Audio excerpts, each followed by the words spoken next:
I have outlived nearly everyone in this story, and a man who lives long enough learns that the things he was proudest of were mostly the things he almost didn't do. I almost rode past Dovetail Park. I had my hand on the reins to turn south, away from the Sabre Range and the smoke I could see rising off some little outfit in the bottoms, and if my horse had been one day stronger I'd have done it, and I'd have died a stranger to my own life. But the horse was finished. He'd carried me out of a country I won't name and across 200 miles of nothing, and that morning he stood with his head down and his ribs going like a bellows, and I knew if I asked him for the mountains he would give them to me and then lie down and not get up. So I didn't ask. I walked him down into the green of the valley instead, leading him by the headstall, talking to him low the way you talk to a thing that has done everything it can. That was how I came to the Bar G, on foot, leading a dying horse, with $11 and a saddle to my name, and no notion at all that I had just walked into the rest of my life. A man was mending a corral pole when I came up the lane, an old fellow with a back bent like a question mark, and he straightened and looked at me a long time before he said anything. "That horse is done," he said. "He is," I said. "I'd be obliged to let him stand in your shade and have a little of your water before he goes. I'll pay for it." The old man spat. Nobody pays for water at the Bar G, or they didn't when there was a Bar G to speak of. He came and put his hand flat on the horse's neck and felt the heat and the long shudder under the hide, and his face went soft in a way that told me everything I needed to know about him. "Put him in the near pen. There's a trough. I'll bring him a little grain, though I'd not feed him much, the shape he's in." He looked at me again, taking in the dust and the empty look I expect I had. "You hunting work or just passing?" "Both," I said, "whichever there's more of." "There's neither hereabouts," he said. "But come up to the house and see the widow, it's hers to say." That was the first I heard of her, the widow. And the way he said it, with a kind of bruised tenderness, the way you'd speak of someone you'd carry water for through fire and never be thanked. I learned later his name was Tobe Acres, and he had worked for Will Garrity for 9 years and had stayed on after Will died for no wages at all, because somebody had to, and because he could not make himself leave her to it alone. The house was a low log thing with a good stone chimney, and a porch that sagged at one end where a post had rotted and nobody had the time or the money to set a new one.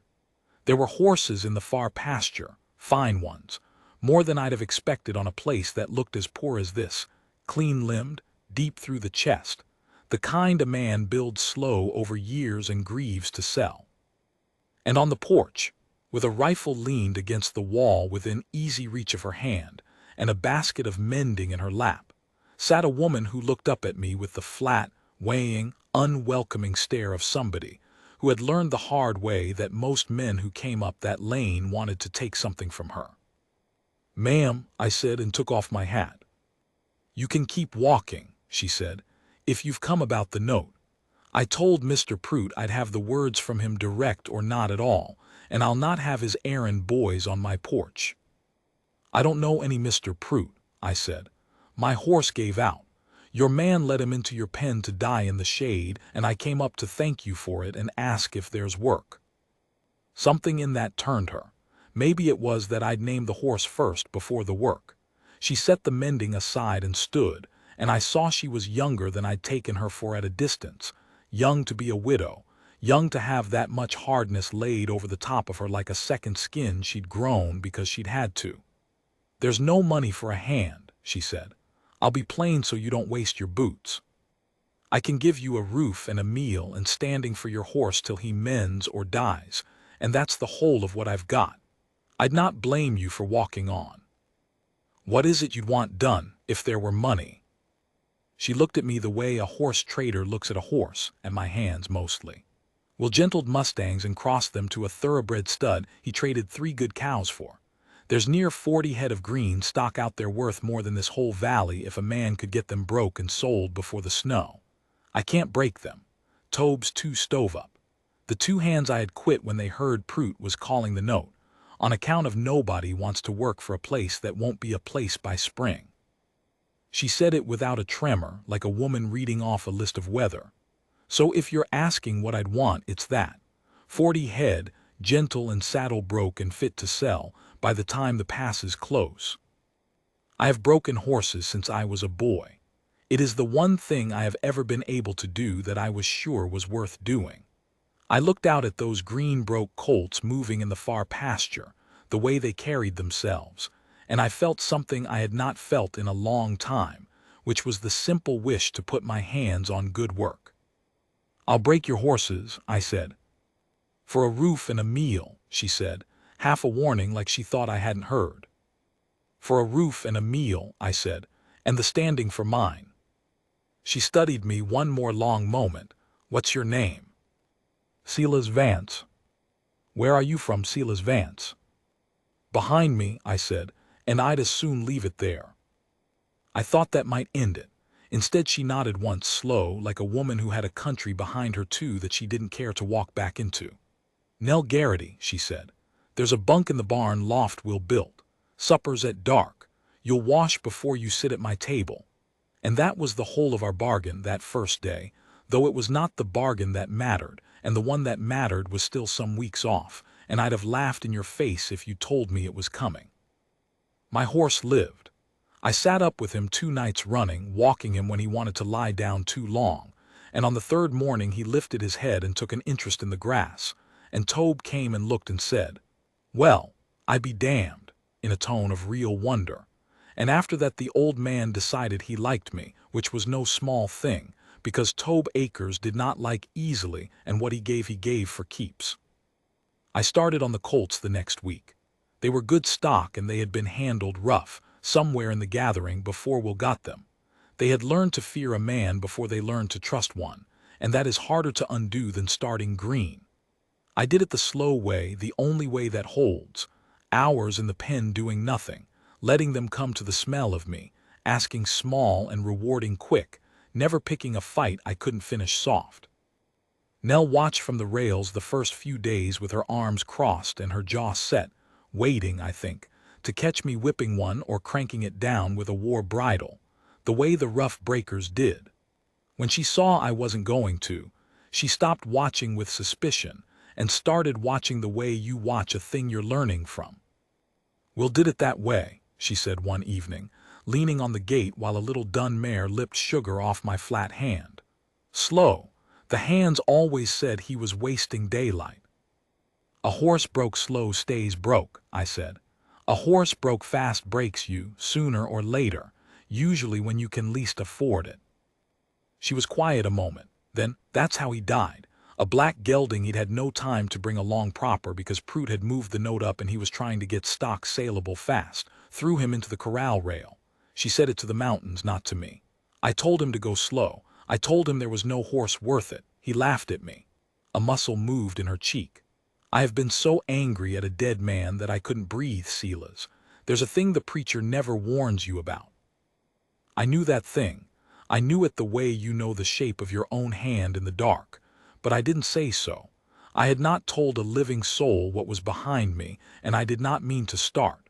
I only said, "He sounds like a man who loved this place enough to be foolish for it." "He did," she said, "and it cost him everything, and now it's costing me. There's a sermon in that somewhere I don't care to hear." She pushed off the gate. "Supper's on." We ate at her table every night, the 3 of us, her at the head where Will had sat, because she would not move from it and I would not have asked her to, and Tobe and me along the sides. She set a plain good table out of next to nothing, and she did not allow silence to curdle into gloom. She'd ask Tobe about his rheumatism and me about the colts and tell stories on Will that made the old man laugh till he wheezed, and I came to understand that this hour, this lamplit hour with the plates and the talk, was the thing she was truly fighting Prout for. Not the land. The table. A place where people she'd chosen sat down together at the end of a day. I had been a long time without such a thing and had told myself I didn't miss it. Sitting at her table, I found out I was a liar. Harlan Prout came in October, when the aspens up the Sabre were gone gold, and the first hard frosts had silvered the troughs. He came in a buggy with a town man's clean coat, and a face that wasn't cruel, exactly, which was the worst of it. A cruel man you can hate clean. Prout was only a man who had decided, somewhere along the way, that softness was a kind of stupidity, and that the world owed him for every kindness he'd resisted. He held Will Garrity's note, and the note was real, and the money was owed, and I want to be fair to him across all these years. He was within his rights. He was only within them the way a hard freeze is within its rights. I was at the corral and didn't hear it all, but I heard enough, because Nell did not lower her voice for him and the wind carried. The full balance by the 1st of December, he was saying, or the property reverts. I've been more than patient, Mrs. Garrity. The bank in Halloran wouldn't have carried you a month. You're not the bank, she said. You bought my husband's note off the bank for 60 cents on the dollar because you wanted this valley, and we both know it. You want my water and my grass and my horses for the price of a debt. I want what I'm owed, Prout said, and the awful reasonable patience in it made my hands tight on the rail. What you do between now and December is your affair. I'd suggest you sell the stock for whatever it'll bring and salvage something. A woman alone can't run this, and you know it. There's no shame in it. There's no shame in it, she repeated, like she was tasting the words to find the poison in them. How kind. Get off my place, Mr. Prout.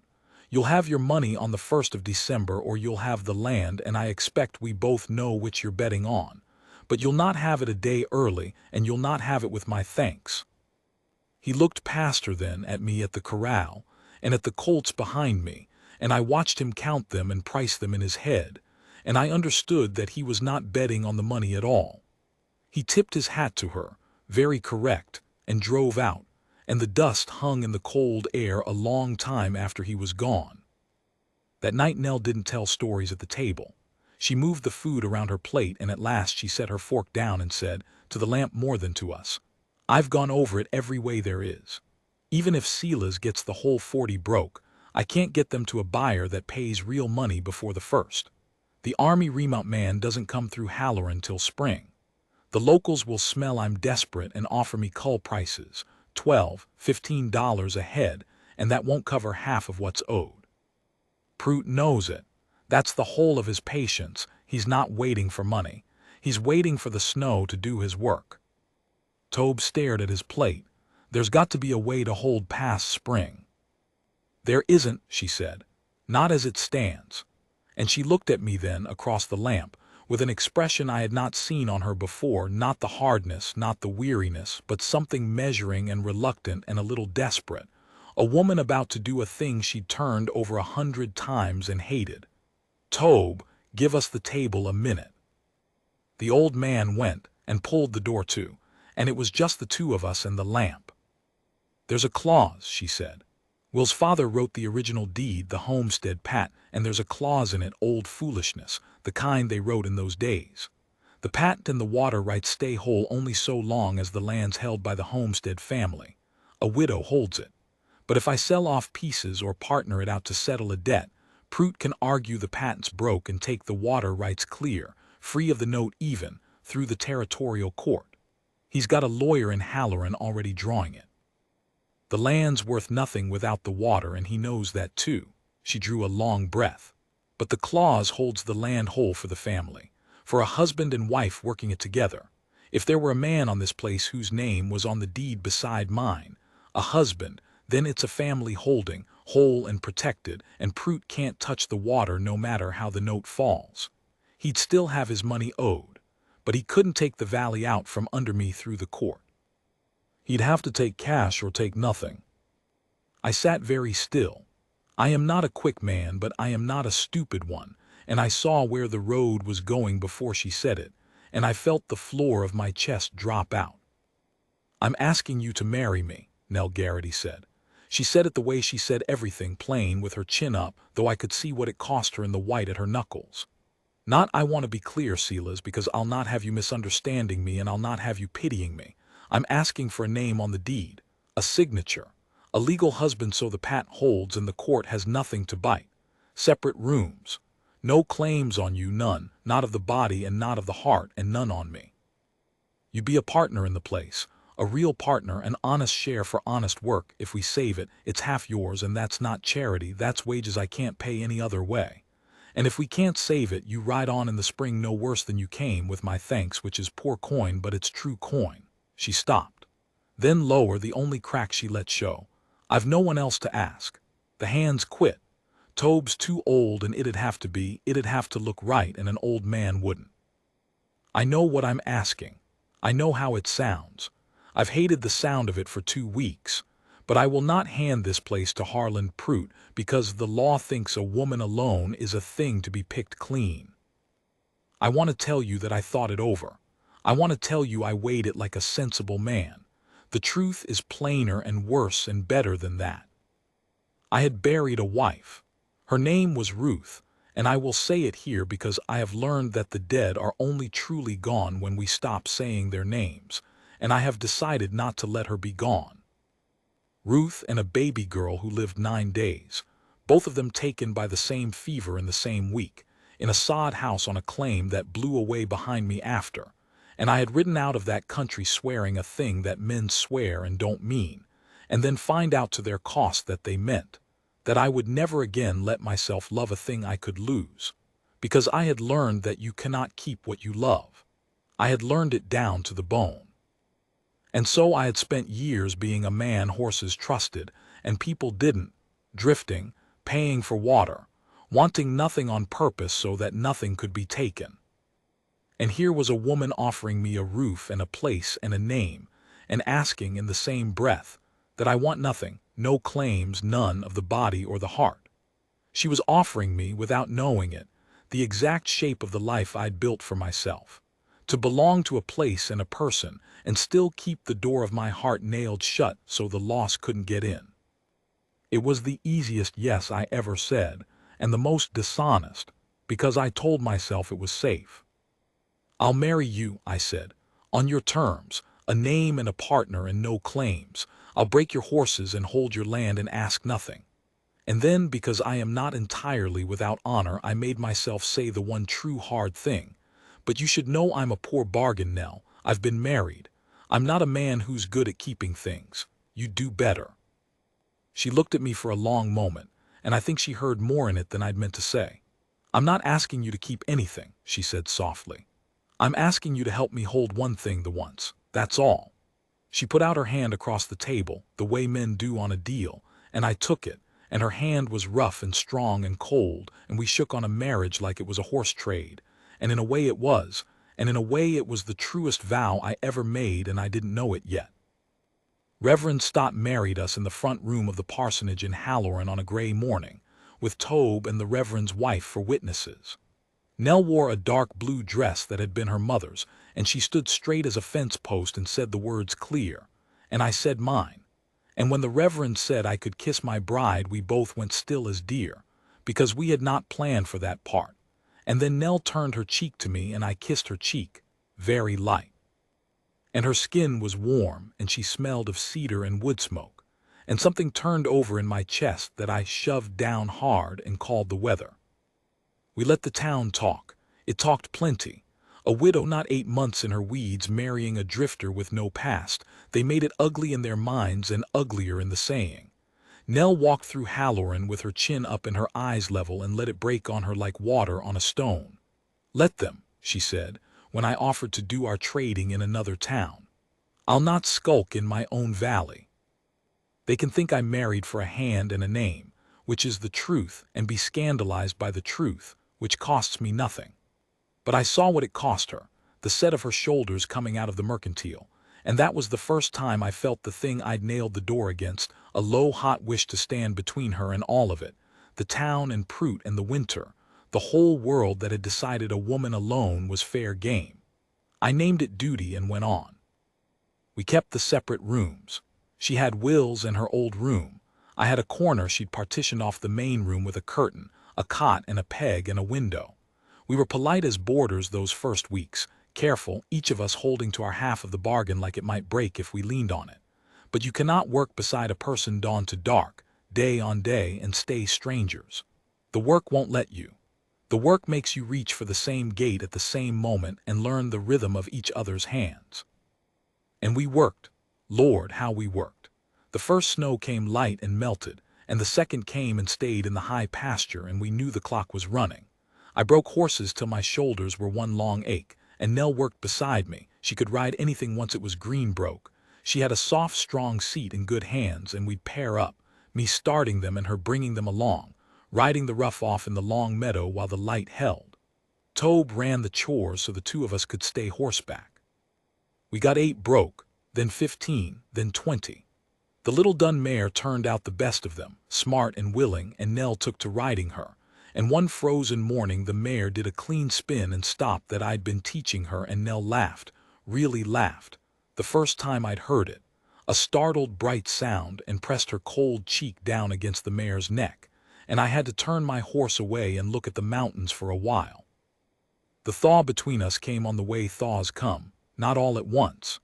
It came the night I cut my hand bad on a wire, and she sewed it shut by lamplight at the table, her face bent close over my palm, her tongue between her teeth, scolding me low for being careless, and her hand so steady and so gentle that I sat there and let her hurt me and was glad of it.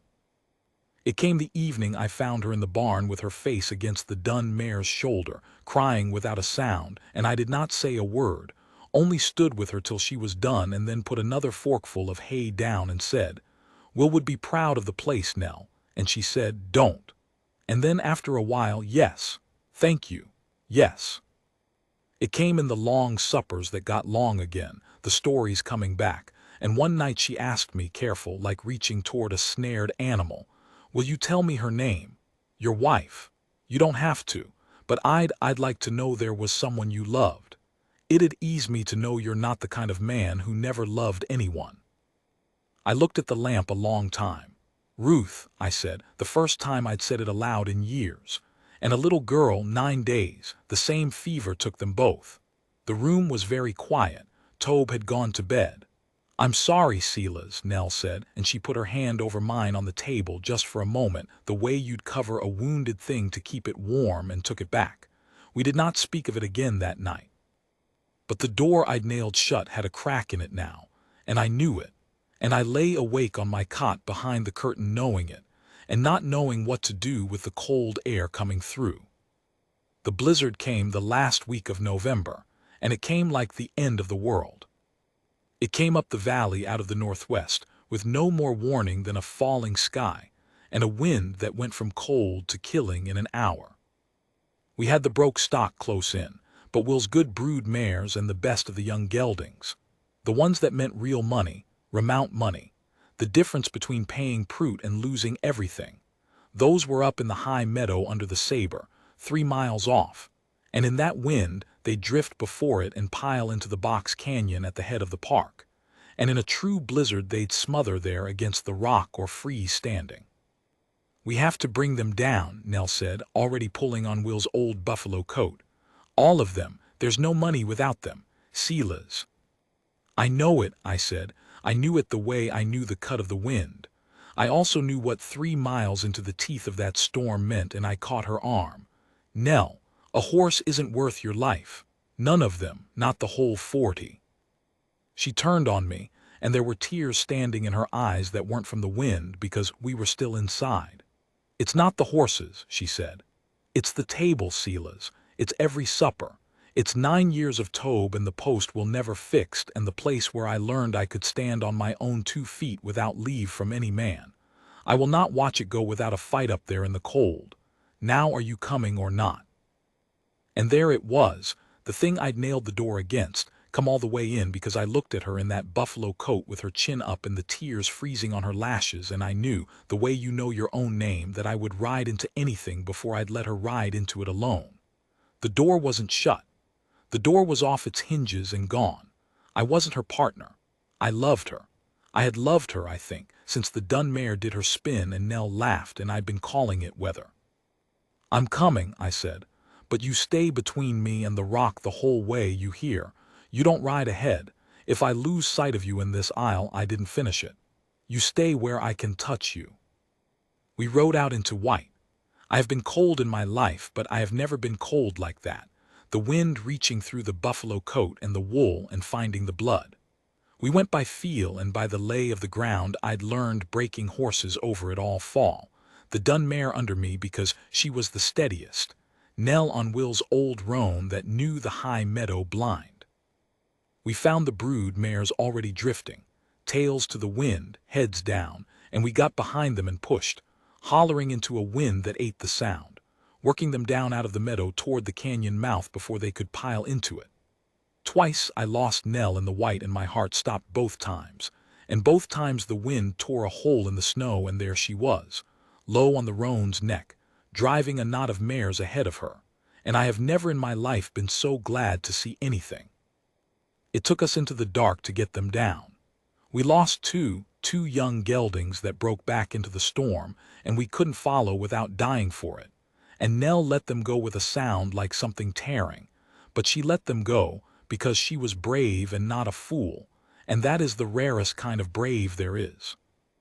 We drove the rest into the low pens and the barn and the very yard, and Tobe was there with a lantern that the wind kept killing, and we got the gates shut on near 40 head of horses that, an hour more, would have been dead in a canyon.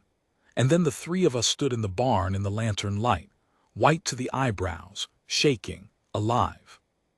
Nell looked at the horses, steaming and stamping and safe, and then she looked at me, and something broke open in her face, and she crossed the barn and put her arms around me and held on, hard, her face in my coat, shaking, and I held her. And over her head Tobe quietly took up his lantern and went out and pulled the door to behind him. Bless him. Bless that good old man down all the years. "You came," she said into my coat. "You said you'd ask nothing, and you rode into that for a herd of horses." "Not for the horses," I said. The wind howled and the lantern guttered, and I said the truest thing I have ever said. "For you, Nell, I rode into it for you. I told you I was a poor bargain. I told you I'm no good at keeping things. The truth is I'm scared down to the ground of keeping things because the last things I kept I lost, and I swore I'd never want anything again so it couldn't be taken. I made myself look at her. And then I wanted you. I've broke our bargain in my heart 100 times this month and never told you because it wasn't in the terms. So there it is. You can hold me to a name and a signature, and I'll keep to it and never speak of it again. If that's your wish, and I'll mean it. But you asked me once not to be a man who never loved anyone. I'm not. God help me, I'm not." She had gone still against me. Then she lifted her face, and it was wet and not from the storm. "I made those terms," she said, "because I was so afraid of being taken from again that I decided to never want anything either. We're a pair of cowards, Silas Vance. We made a marriage so neither of us would have to risk a thing." She put her cold hand against my cheek. "I've broke the terms too, weeks ago. The night you wouldn't let me cry alone in the barn." She drew a shaking breath. "I don't want a name on a deed. I want a husband I chose in a marriage I meant. If you do." And there in the barn, in the lantern light, with the saved horses steaming around us and the blizzard screaming at the walls, I kissed my wife the way I had wanted to since the parsonage and had not let myself, and she kissed me back, and the bargain of paper alone went up like dry tinder, and what was left was true. I will say no more of that night than that. It is ours. We are clean people, and it was a clean and tender thing, and the door of it closes here. We still had to face Prude. The blizzard had cost the whole country, and when it cleared and the cold came down hard and bright, the talk in Halloran was all of stock lost, outfits that had lost half their herds in the open, men ruined in a night.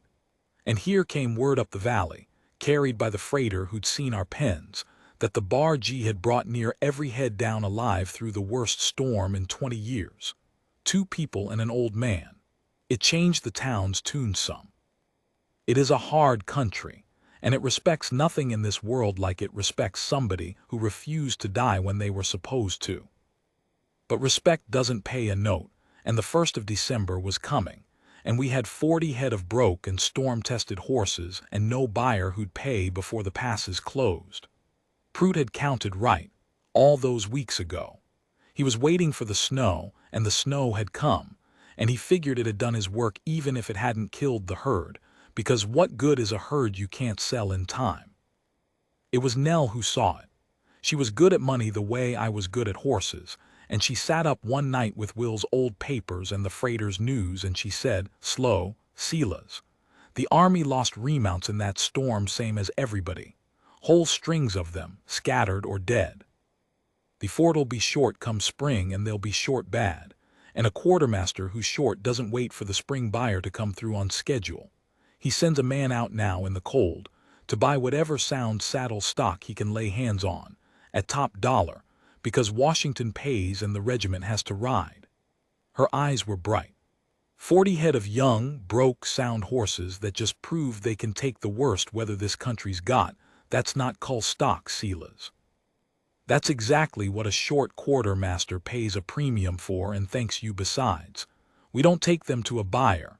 We send word to the fort that the Bar G has them, and we make the fort come to us. So we did. I rode to the fort myself, 2 long cold days, and I was right and Nell was righter. The remount officer had lost a third of his string and was sick about it. And when I told him I had 40 head broke gentle and proved against the blizzard, he came back with me at a trot. He looked the horses over for the better part of a day, rode 6 of them, watched the dun mare spin and stop, ran his hand down 100 legs, and at the end of it he named a price per head that I made him say twice. And it was real money, top money, government money, and it was paid in a draft on the fort's account that any bank in the territory would honor on sight. And there was enough in it to pay Prute's note in full and have a stake left over besides. Harlan Prute came up the lane on the 1st of December in his clean coat and his buggy, and I will give him this last bit of fairness. When Nell handed him the bank draft and the cash to make the balance to the penny, and asked Reverend Stott, who'd ridden out to witness it, to mark the note paid and the patent clear, Prute took it like a man. He counted it twice, of course he did, and he looked at the pens full of horses he'd been so sure the snow would freeze, and he looked at the 2 of us standing there together, married in earnest now, and it must have showed, and something in his hard, reasonable face shifted. He signed the note paid. He handed Nell the canceled paper. You should have folded in October, he said. Any sensible person would have. But he said it almost wondering, like a man trying to understand a thing that didn't fit his arithmetic. I know it, Nell said, not unkindly. But the place was worth more to me than I was to myself, Mr. Prute, and I expect that's a sum you never learned to do. She held out her hand, and after a moment he shook it and got in his buggy and drove out of our lives, and the dust hung gold in the cold winter light, and then it settled and the valley was ours, clear, whole, paid, and free. There is a thing I have to tell you, because it is the heart of the whole matter, and it happened that same night, and I have carried it 40 years. We had paid Prute. The note was canceled. The land was held whole, the patent clear, the family clause satisfied, and that meant the thing the marriage had been for was done. The bargain was complete. By its own terms I was free, and so was she, and there was money enough that I could ride out in the spring no worse than I came, and a great deal richer, with my half of an honest partnership, exactly as she'd promised that first night across the lamp. So after supper, after Tobe had gone to bed, I made myself say it, because I would not be a man who held a woman to a thing the storm and the lantern light had made her say. Nell, I said, it's done. The place is safe. The reason for it is over. I want you to know the terms were a name and a partner, no claims, and you can hold me to nothing past that. If what was said in the barn was the storm talking, if you want me to ride on in the spring and leave you the place and your good name and no drifter husband to explain, I'll go, and I'll never say a word against it, and I'll thank you to the end of my days for the best winter of my life. You don't owe me a marriage. You never did. I'd not have you keep one out of kindness or habit. So I'm asking you plain, the way you asked me, what do you want? Not what holds the pat. What do you want? She had been sitting at the head of the table, Will's place, where she always sat. She got up and came around and stood in front of me and took both my hands in both of hers, and her chin was up the way it always was, but her eyes were not hard at all. I have spent 2 years, she said, deciding I'd never want anything again so the world couldn't take it, and I have spent this one winter wanting you so bad it frightens me, because now there's something to lose again, and I had got so comfortable in having nothing left to lose. She gripped my hands harder. I don't want you to ride on in the spring, Sela's Vance. I don't want a name on a deed. I want you at this table every night I've got left. I want to grow old in this valley with a man who'd ride into a blizzard for me and call it nothing. I want to be foolish for something the way Will was foolish for it, only smarter with you, slow, the way you break a horse so it stays broke. Her voice cracked clean across. I'm asking you to stay, not for the pat, for me. Will you stay? I have done a few things in my life I'm proud of. I broke some good horses gentle. I rode into that blizzard. But the thing I'm proudest of is that I did not let the old fear answer for me, the fear that said, you'll only lose her, keep the door shut, you cannot keep what you love. I had learned that you cannot keep what you love. But I learned that winter the rest of it, the part the fear never tells you, that you do not get to keep anything at all, not your horses nor your years nor your own breath, and that this is not a reason to want nothing. It is the only reason there is to want everything you can, and love it open-handed and be glad while it's yours, that it ever was. I'll stay, I said. I'll stay till you bury me in this valley, and I hope you outlive me by 20 years and tell stories on me at this table the way you do on Will, and I hope they make Tobe wheeze. I'm done riding on, Nell. I found the thing I was so scared of finding. I'm not scared anymore. I'm home. And she put her arms around me, and I held my wife in the house we'd saved. And outside the December stars came out hard and bright over the Sabre Range, over the pens full of horses we'd carried through the dark, over the whole white silent valley that was ours and free, and I was. For the first time since a sod house full of fever 1,000 miles and a lifetime behind me, a man who had let himself come all the way home. She did outlive me, no, that's the storyteller in me, reaching for a tidy end. The truth is I'm telling this from the porch of the house we rebuilt bigger, on the very spot, and Nell is in the kitchen this minute, gray-headed and slower than she was but with the same chin, and I can hear her telling our granddaughter the one about the night the dun mare spun and a hard old drifter had to go look at the mountains. We had 40 more winters. We had 3 children who lived and one we lost, and we grieved that one together, open-handed, the way I'd learned, and the grieving did not break us because we did it side by side. The dun mare lived to be 30 and is buried under the cottonwood. Tobe is under it too, near her, where he wanted to be, our old friend, who shut the barn door and let us be. The Bar G runs the best horses in 3 counties, and my sons run it now, and a man pays for water at the trough. But he pays it in conversation, the way Tobe taught them, the way I came. I almost rode past Dovetail Park. I want every young man who hears this to sit with that a long moment, how close I came, with my hand on the rein, to turning south away from the smoke and dying a stranger to my own life, all because I had decided that wanting nothing was the same as being safe. It is not the same. It was never the same. Wanting nothing is just dying slow with your eyes open. A man is meant to want, and to reach, and to ride into the storm for the thing he loves and call it nothing, and to come home cold and shaking and alive to a lit table and a strong hand and a woman who chose him free when she could have sent him on.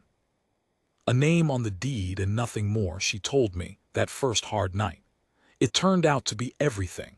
It turned out to be the whole of my life. And I would walk it down into that green valley again, leading a dying horse, with $11 and no past I'd own to 10,000 times for one more winter of it. Supper's near on. I can smell it. She'll call me in a minute and I'll go, the way I've gone every night for 40 years, and sit down at the table we fought a hard man and a hard winter to keep, and be glad while it's mine that it ever was.